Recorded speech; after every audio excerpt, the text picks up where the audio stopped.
Defence security সার্ভিসের জওয়ানদের মারে যুবকের মৃত্যুর অভিযোগ। উত্তর ২৪ পরগনার ইছাপুরের এই ঘটনা। অভিযোগ, অনুমতি না নিয়ে প্রতিরক্ষা মন্ত্রকের এলাকায় ঢোকেন এই যুবক। আর এই নিয়েই বচসা শুরু। বচসা থেকে মারধর, আর তাতেই মৃত্যু বলে অভিযোগ।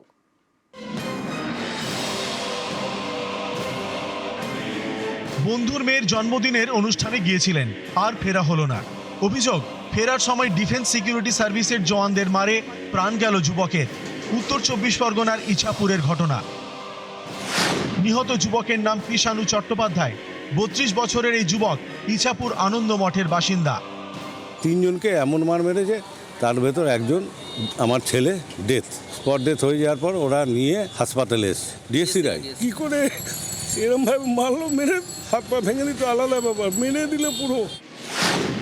উত্তর ২৪ পরগনার ইছাপুরে দুটি সামরিক অস্ত্র তৈরির কারখানা আছে। এখানকার বিস্তীর্ণ এলাকা প্রতিরক্ষা মন্ত্রকের অধীনে। এরকম একটি পার্কে শনিবার রাতে বন্ধুর মেয়ের জন্মদিনের অনুষ্ঠানে যান কৃষাণু। অভিযোগ, ফেরার সময় ইছাপুর পার্ক গেটের কাছে তাদের আটকায় ডিফেন্স সিকিউরিটি সার্ভিসের জওয়ানরা। প্রতিরক্ষা মন্ত্রকের এলাকায় ঢোকার জন্য অনুমতির নথি দেখতে চান। এই নিয়ে কৃষাণু এবং তার বন্ধুদের সঙ্গে ডিএসএস জওয়ানদের বচসা হয়। বচসা থেকে মারধর, তাতেই মৃত্যু বলে অভিযোগ। জন্মদিনে পার্টি করে খাওয়া দাওয়া করে ওরা ৭-৮ জন মিলে বাইরে দাঁড়িয়ে একটু আড্ডা ফাড্ডা মারছিল। এবার পার্কের ডিএসসি, ওর যেহেতু প্রোটেক্টেড এরিয়া, ডিএসসি রেড করেছে।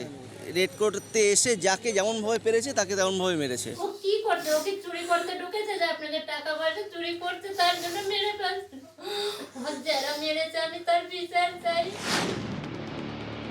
প্রতিরক্ষা মন্ত্রকের অধীনস্থ এলাকায় ঢুকতে অনুমতি নিতে হয়। অভিযোগ, কৃষাণু এবং তার কয়েকজন বন্ধুর কাছে সেই অনুমতি ছিল না। এ থেকেই বচসা, মারধর এবং মৃত্যু।